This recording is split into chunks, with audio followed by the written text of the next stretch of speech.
All right, it's time for our weekly financial forecast. It's our second in this new series that we're doing on Tuesdays to help you feel confident in your financial future. We're joined by Tim Fitzwilliams, once again, the founder and CEO of Fitzwilliams Financial.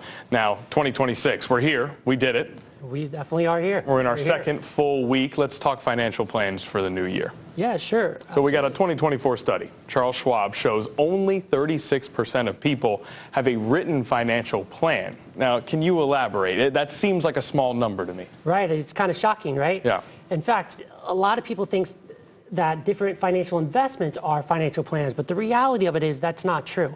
Just because you have a stock portfolio or just because you have any other types of financial investments like a 401k or an IRA, that doesn't mean you necessarily have a financial plan. Yeah. In fact, even if you have a financial advisor, it doesn't always mean that you have a financial plan.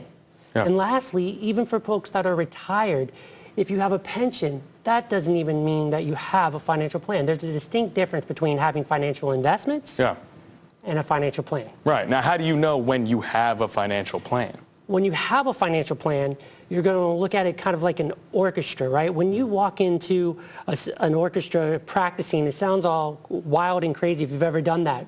But then it takes that conductor to put all those pieces. So you have all those financial elements, all those financial investments, and then you have the financial planner looking at all of them and how they interact to create the outcome that you want to try to have in your retirement. Okay, very That's good. when you know you actually have a plan, when you can see all these elements working together. Yeah, see, that's what we don't, a little bit of music, a little bit of money, the cross promotion there. Now, it's obviously a new year. A lot of people see that as a fresh start. That fresh start may come with a brand new budget, right? Now, how can people who want to make that new budget work it so that they don't end up in debt as they kind of make some new expenditures and some new purchases? Sure, absolutely, Connor. I think that's one of the most important things in people's lives is making sure you have a good budget and understanding what accounts you should have. So first, you should always start with an emergency account. That's about 3 to 6 months depending on your income, but you want to have that comfortable cushion. Then second, you want to make sure you have a retirement account. You're putting away in your 401k. You have something that you're putting away for your future that's going to help us build that financial plan. And then from there, you're going to have your monthly operating account. What does it take for me to live monthly? What are my bills, my groceries, my real estate that I have, my home, my car, any types of normal purchases that you're going to have, right? And then lastly, your fun account. What is that? That's our discretionary money, right? That's where we're saying, okay, this is the money I have left over, so then I can just spend that and not worry about it. It's not going to affect my lifestyle. Okay. So these are the 4 accounts you want to have. Yeah. And so that kind of leads into my next question, which is maybe this year you want to make a big new purchase, a car, a renovation of the house, something like that. How do you know when you're ready for that big purchase? What are the signs? Absolutely.